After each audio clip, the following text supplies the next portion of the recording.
Voilà, j'ai promis à nos lecteurs de vous avoir en faux direct, bien entendu, pour me parler de votre spectacle. Je le connais pratiquement par cœur maintenant. On vous avait déjà interviewé il y a à peu près un an, quand vous étiez à Bloquerie. Et moi, j'ai vu votre spectacle ici il y a quelques jours, dans la cave du théâtre, et ça convient très bien. Est-ce qu'on ne pourrait pas commencer par le commencement, c'est-à-dire les premiers mots que vous dites, si je ne m'abuse, c'est « je m'appelle ». Je m'appelle Hervé Guérisi et j'ai appris l'italien en 10 jours.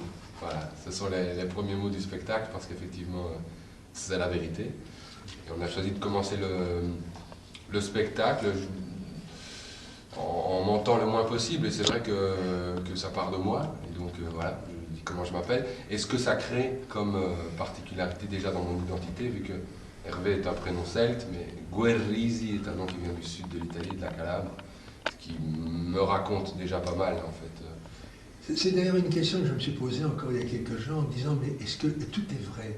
Est-ce que tout est dit vraiment? Il a vraiment vécu ça? Comment ça s'est passé au départ? D'abord en allant voir votre grand-père, je ne m'abuse pas, italien. Non, pas mon grand-père. Non, en fait. il était déjà décédé. Il était déjà décédé, j'ai pas connu mon grand-père. Donc mon père est né ici, mais j'ai été rencontrer mon oncle, Zio Luigi, qui vivait dans le sud de la Plaine ici. Et oui, tout est vrai parce que tout est le fruit de ceci. C'est-à-dire qu'on avait une petite caméra ou un petit enregistreur. Quand je dis on, c'est moi en Belgique et Mario Perrotta en Italie, sans qu'on se connaisse. On était en train de travailler sur la même chose. Donc pratiquement le même travail alors, si tout à fait le même travail, c'est-à-dire on avait envie de récolter les témoignages de ces personnes. Il se fait que ces personnes-là, c'est ma famille, c'est mon père, mes oncles et tantes, et puis des gens autour dans le Morinage, du côté de Charleroi, du côté de Liège, jusque Genk et jusque dans le nord de la France, pour récolter tous ces témoignages d'anciens mineurs, eux, restés dans le nord de l'Italie. Et lui, en Italie, il faisait ce même travail de récolter la parole de ceux qui s'en étaient sortis et surtout étaient rentrés au pays. Et puis un jour, à mi-chemin, comme ça, un petit peu par hasard provoqué, on va dire, j'ai rencontré Mario Perrotta et j'ai vu le spectacle que maintenant j'interprète. Ce n'est pas lui qui le jouait quand même en italien. Si, c'est lui qui le joue. Donc il a écrit avec Nicola Bonazzi, qui est dramaturge, et lui, Mario, est également acteur et metteur en scène de la version française, du coup.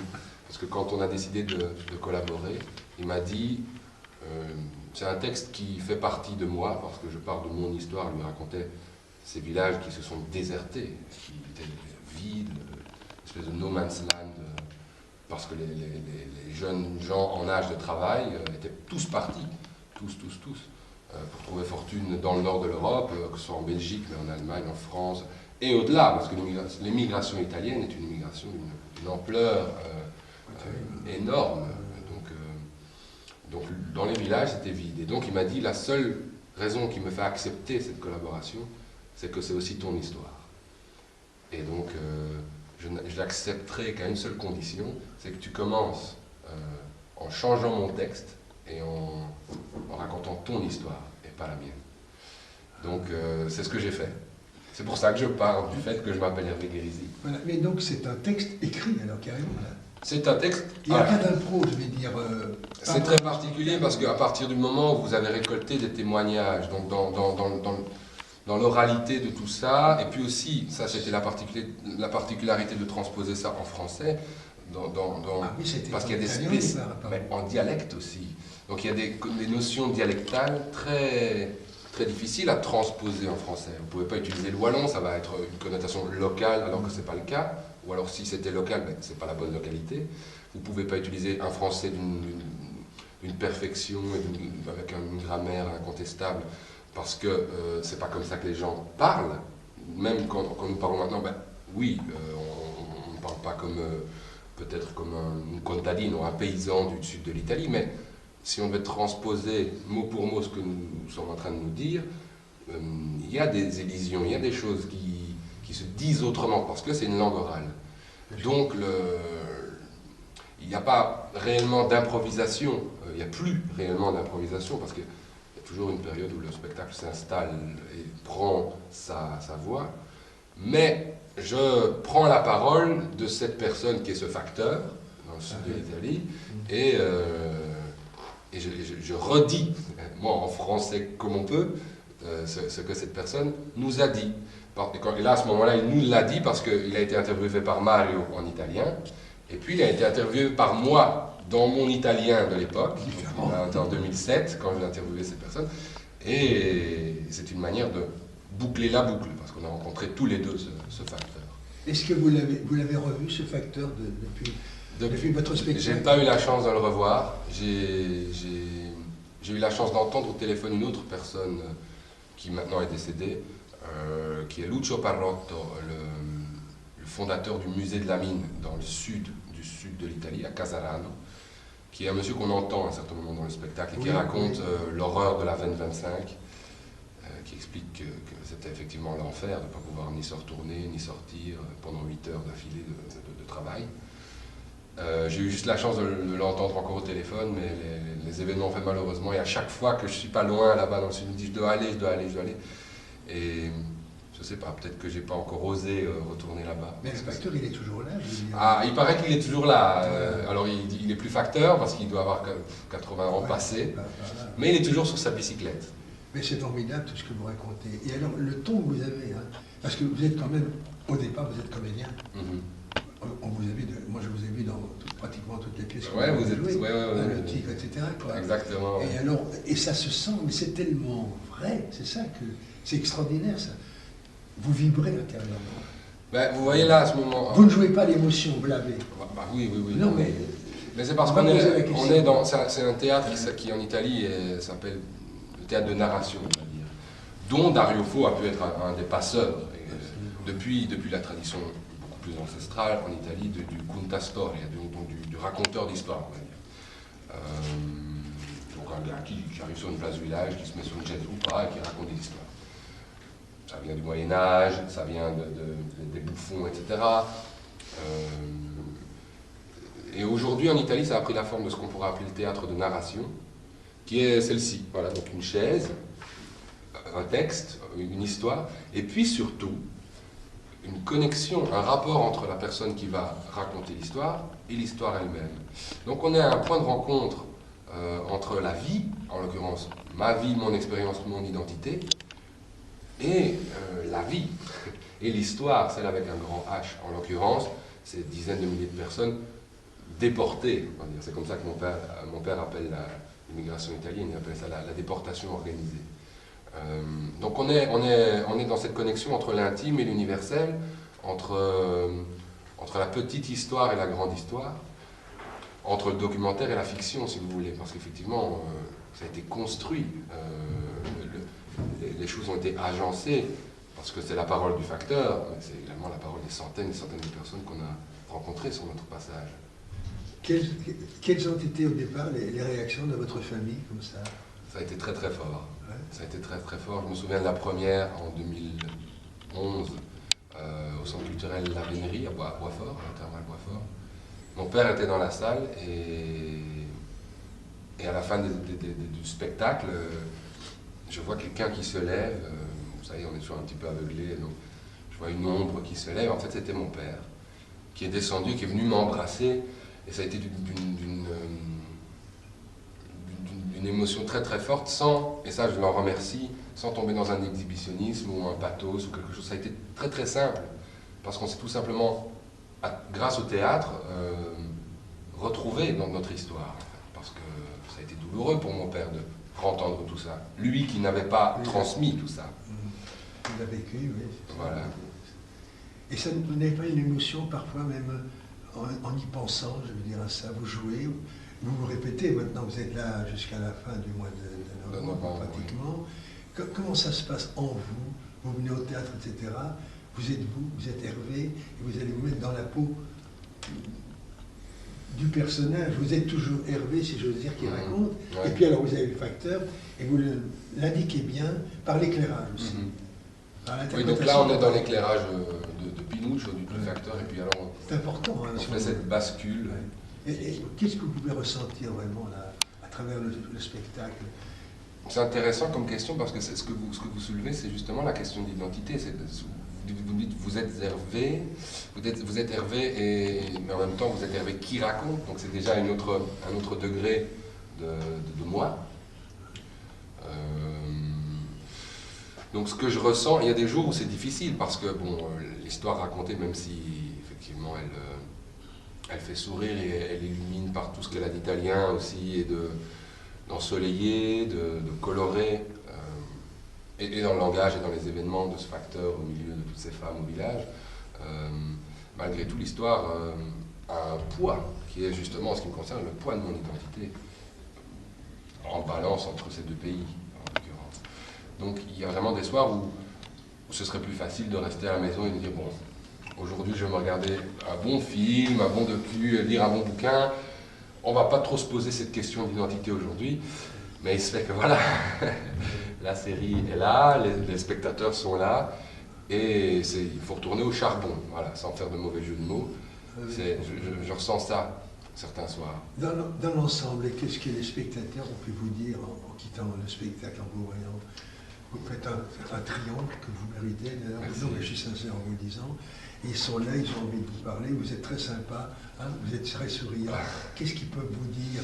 Est-ce qu'ils connaissaient d'abord bien cette Voilà, histoire? justement, il y a différentes réactions. Il y a les personnes qui veulent absolument parler, et je pense que ça éveille ça, et c'est bien que ça l'éveille, et qui veulent absolument raconter, que ce soit à leurs amis avec qui ils sont venus au théâtre ou à moi, des détails de leur histoire. Ça passe toujours par les détails, c'est ça qui m'intéresse, moi, parce que ça me donne envie, et je l'ai fait parfois, de reprendre mon enregistreur et de continuer à enregistrer ces gens qui me racontent leur petite histoire. Une dame qui raconte qu'elle voyait les ambulances passer, puis les brancards pleins passer, dans un sens, puis dans l'autre, si c'était le début de la journée ou la fin de la journée. Ce genre de choses, c'est une image très très forte, vécue. Voilà. Il y a des gens qui veulent me raconter. Il y a des gens qui me remercient aussi pour la mémoire, parce que oui, j'estime que c'est quelque chose d'important de transmettre cette mémoire. Et certaines personnes partagent cet avis-là et me remercient.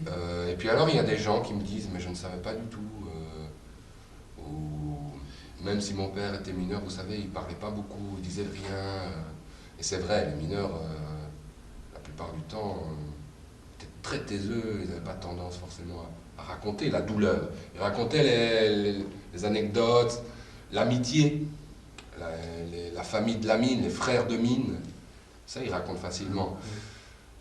Les douleurs, les dizaines de copains qu'ils ont vu partir sous leurs yeux, que ce soit par accident ou par silicose. Est-ce que vous avez l'occasion de rencontrer des mineurs en Belgique? Oui, énormément. Leur réaction, justement. Eh bien, justement, c'est ce que vous venez de dire. Oui, il y a un côté... Ben, on est en 2013, donc il y a un côté... je m'en suis sorti, vous voyez? Moi, j'en m'en suis sorti. Donc il y a un côté très très fier. Souvent, les gens commencent par me montrer leurs médailles, leur reconnaissance, tout ce qu'ils ont pu recevoir de glorifiant. Moi, je regarde ça avec un autre regard, avec un autre point de vue, on va dire. Donc ça me terrorise de voir ces médailles de gloire, ces plaques commémoratives, etc. Ça me met mal à l'aise, c'est un endroit de la mémoire qui me dérange. Je préfère l'intime, je préfère... mais comment... Et ça met plus de temps. Donc certains mineurs ouvrent cette porte-là, la porte de l'intime, après plusieurs heures d'entrevue, ou plusieurs jours, parfois je retournais. Certains n'ouvriront jamais, et c'est très bien aussi, et on reste sur les anecdotes, sur les femmes, sur la manière dont ils se souviennent de la Belgique, où il y en a un qui m'a raconté que le 15 juin en Belgique, il arrivait, il neigeait. Vous voyez comme la mémoire peut parfois faire des amalgames, on va dire. Moi, je trouve ça beaucoup plus beau que de raconter une vérité que celle des bouquins, parce qu'on a dans les bouquins. Moi, ça m'intéresse beaucoup plus d'imaginer que le 15 juin 1952, en Belgique, il neigeait, même si c'est pas vrai. C'est le point de vue de cette personne, ça raconte déjà quelque chose. Et là, je pense que c'est la poésie qui Vous venez de dire bouquin, en fait, on n'a pas sorti un bouquin avec votre spectacle. Non, pas avec mon spectacle. Parce que le monsieur enseignant m'a dit non. Non. J'étais fort étonné en disant... Écoutez, il y a eu beaucoup de bouquins qui en parlent en Belgique. Oui, mais comme vous. Ah oui, vous voilà. Dites vous. Oui. Non, ça se trouvera peut-être. Hein. Peut-être qu'un jour ça se fera. On va attendre de voir aussi comment avance le deuxième projet, la Tournata, que vous avez vu, n'est-ce pas? J'ai vu au mois d'août. Oui. n'est-ce pas? Et que nous verrons ici au mois de janvier. Si je Ici, donc à Boisfort, à nouveau. Ah, Pas au public. Ah ouais, d'accord, à Boisfort. c'est pas au public. D'accord. C'est qui est une suite en vérité. Ben, c'est un second volet parce qu'il n'y a pas de lien chronologique, Ouais. si ce n'est qu'effectivement on prend les faits à partir de l'année 1969 en Suisse. C'est vrai qu'en Belgique on part de plus tôt, mais il n'y a pas de lien direct, si ce n'est le fait que c'est un autre volet sur l'émigration italienne d'après-guerre. Voilà, donc ça je vais me renseigner pour avoir les dates exactes pour qu'on puisse se trouver là-bas. Oui, c'est fin janvier, ça doit être autour du 27 janvier. Et alors vous terminez donc à la fin du mois de novembre, mais il va y avoir un événement aussi, 1 ou 2 jours avant. Oui. C'est cet entretien qui va se tenir avec de grandes personnalités Oui. du milieu, si j'ose dire. Oui. Donc il y aura c'est le 29 novembre. Le 29 novembre à 18h. Voilà, on fait cette rencontre avec Monsieur Mario, qui est un ancien mineur de Marcinelle, au Bois du Casier, qui en août 56, lui, était en vacances. Donc il a échappé à la mort. Et il sera là pour nous raconter, avec ses yeux qui pétillent, son parcours, son histoire. Et il y aura le conservateur du musée du Bois du Casier, qui est Monsieur Alain Forti, qui sans le savoir, et là je le lui dirai à cette occasion, qui sans savoir a été quand même un déclencheur pour moi dans le projet, parce qu'un jour au Bois du Casier, une des premières fois où j'y allais pour me documenter, pour respirer l'endroit, pour voir l'endroit, pour comprendre, il m'a interpellé en disant mais tu es qui en fait, parce que c'est la deuxième fois, oui, vous faites quoi? Je dis ben voilà, je suis petit-fils de mineur, comme me disait mon père. Il me dit ah, tu es de la 3e génération, c'est toi qui dois construire le maillon de la mémoire, il m'a dit. Et C'est joli, hein, c'est lui qui m'a dit ça, et je ne sais pas s'il s'en souvient, à mon avis non, mais ça a déclenché tout.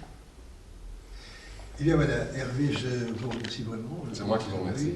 Je vous reverrai certainement encore Ce sera un plaisir. Dans ce spectacle, et puis je serai là d'ailleurs le 29 novembre pour suivre cet entretien. Très bien, merci beaucoup. Et bravo, Merci. bravo, comment on dit en italien? Bravo. Voilà, bravo.